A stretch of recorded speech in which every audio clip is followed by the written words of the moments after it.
Bismillah ar-Rahman ar-Rahim. I came across an important article published in the JAD, January 2020, and it is concerned with switching between biological drugs. The article is from Genoa, Italy, and is titled Serial Biological Therapies in Psoriasis Patients, a 12-year single-center retrospective observational study. Fortunately, it was done in Italy before the coronavirus epidemic. The aim of this study is to shed light on the drug survival, which is defined the time from the initiation to the discontinuation of the biological therapy, and study the factors that affect the drug survival. The second aim was to define better switching strategies. They studied a total of 195 psoriasis patients. They were admitted to their center between 2006 2018, 12 years, and their results was that 90.6% achieved more than 75% reduction, and in 2018, ustekinumab was the most commonly used biologic, and it had the longer drug survival. Now, a brief introduction to the subject. These patients were treated according to the EADV guidelines for the treatment of biologics. And these guidelines state that patients who are eligible to biologics should have not responded or being intolerant, or there is a contraindication for the conventional systemic therapy.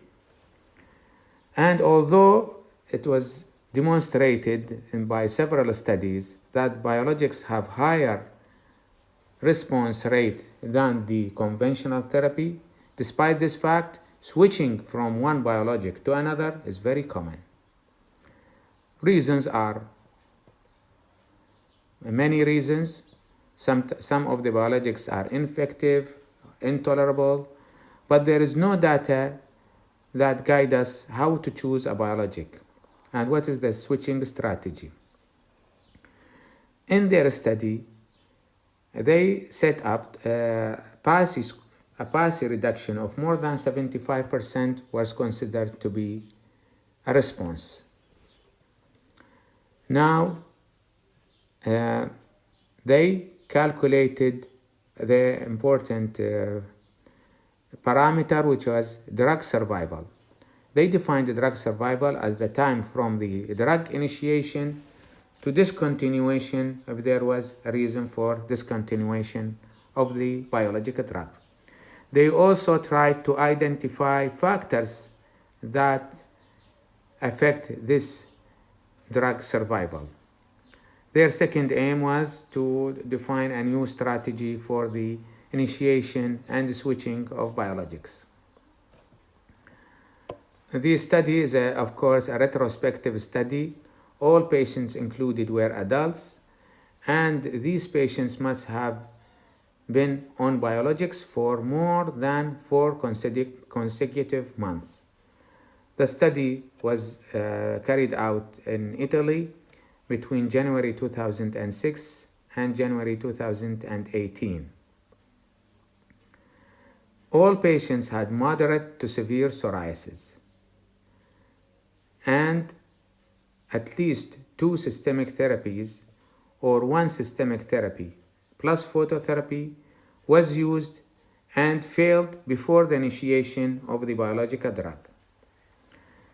The biologics used in this study were adalimumab, etanercept, infliximab, ustekinumab, and secukinumab, and ifalizumab before it was withdrawn in 2009. Why these drugs were used? Because of their availability at the time of the study. Of course, they retrieved electronic medical records and they reviewed all the different factors, demographic factors like age and sex, PASI score at baseline, and for the reason of the study, they considered achieving PASI 75 as treatment success. And as I said before, they chose that 4 months treatment must be continued before they said that the drug is effective or not effective. Now, the switching was considered when there was a primary failure or secondary failure. The primary failure is that when the drug did not achieve PASI 75 within 4 months of treatment.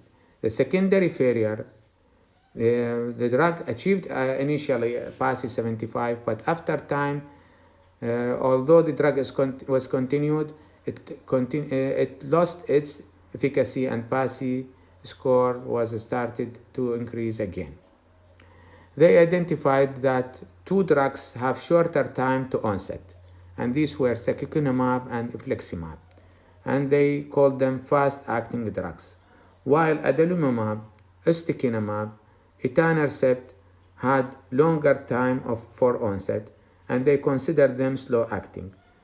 But even these should have been working within 4 months of continuous treatment, fast-acting and slow-acting. The statistical method, they considered their patients, they divided their patients into 4 groups. Group who were never switched, group with 1 switch, group with 2 switches, and group with 3 or more switches. Analysis of variance was used, and for continuous variables, student t-test was used, while for discontinuous variable, categorical variables, chi-square test was used. There was a switching, 2 types of switching. Switching between different classes of biologics, TNF and non-TNF, and was switching within the 1 class of biologics. This table shows us the characteristic of the patients treated with the biologics. In the 3 groups, patients, all patients never switched and 1 switched. The mean age was around 50 years. Men were more common than females, and the PASI score achieved was very good. 90% achieved PASI 75, 72% of their patients achieved PASI 90, and 68% of their patients achieved PASI 100%. Okay, and as I said before, the study was demonstrated that PASI 75 was achieved in 90.6%. Now, by January 2018, ustekinumab was the most commonly used drug, followed by etanercept, followed by adalimumab, secukinumab, and infliximab, because of their availability and because of other factors which will be discussed. Now we come to the switching and the reason for switching. In general, around 55% of their patients switched at least once. That means once or more than once. 32% switched once. 12% switched twice. And 10% switched 3 or more than 3 times. The most common reason for switching was secondary ineffectiveness. The drug to start with was effective and then it lost its effect. The second most common cause for switching was withdrawal of ifalizumab at that time. The third cause for switching was primary ineffectiveness. 11% from the start were not effective. Intolerance or side effects was the cause for switching in 4% of their patients. What are the predictive factors that can tell us beforehand that there will be switching? Age and sex and arthritis were not significant. The most important factor was the baseline PASI score. The probability of switching was significant. Means if the baseline PASI score was high, the patient was more likely to be switched from one drug to another. Let's start by studying the drug survival in naive patients, who did not have a biologic before. They used ustekinumab as the reference drug, and they compared other drugs to this drug. And they calculated what they called hazard ratio. Adalimumab has a hazard ratio of 2.5, which was statistically significant. Infliximab also was statistically significant because they had higher hazard ratio. While etanercept had a similar, had a higher hazard ratio, but it was not significant. So, while secukinumab did not differ significantly from ustekinumab. Therefore, patients who started first-line therapy, adalimumab, infliximab, etanercept, switched more often than patients starting with ustekinumab and secukinumab. They calculated the median overall drug survival. For infliximab, it was 2.5 years, and they switched. Adalimumab, 2.8 years, and etanercept was 3.2 years. This is for naive patients. Because ustekinumab and secukinumab were not available at the start of the study, they calculated a median survival rate for ustekinumab more than 7 years, and secukinumab more than 1.8 years. But again, these numbers must be taken cautiously because the drugs were not used at that time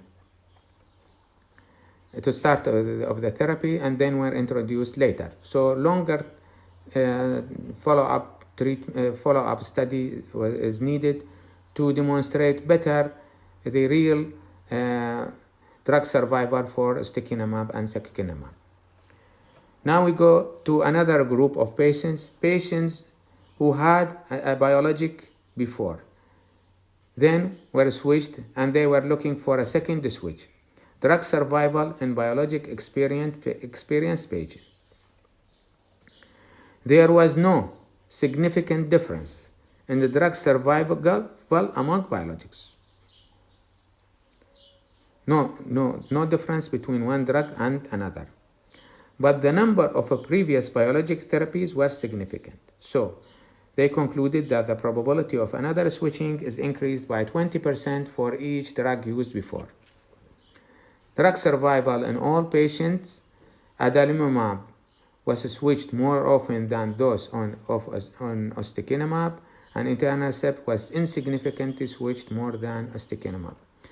This is pooled data for two groups, naive and treated biologics before. Furthermore, patients who had been administered more than one previous therapy switched more often than naive patients. Now, drug survival of switching between the one group and between different groups, they concluded that switching between biological classes showed longer survival than switching within one biological class. When they wanted to discuss their results and compare these results to other people's results, ustekinumab has significantly longer drug survival than adalimumab and etanercept and infliximab in naive patients. Many other studies had a similar conclusion before. In trying to explain these results, they laid on the immunogenicity of the biologics and the genetic polymorphism of the patients. Biological agents who elicit less immune responses are more tolerated than biologics who elicit a more immune response. Now, they noticed that there was a decrease in the probability of switching in recent years. This is, of course, because better drugs are used nowadays and more suitable drugs for the patient's requirement. So there are more chances to provide each patient with a tailored choice of the factors that are important before the start of therapy. Higher baseline PASI score was significantly forecasting that there will be probably a switching of the biologic. So the study shows that switching of between biologics is not an unusual in routine practice, and they recommended switching between biologic classes better than switching in the same between drugs in the same class. Thank you for your listening.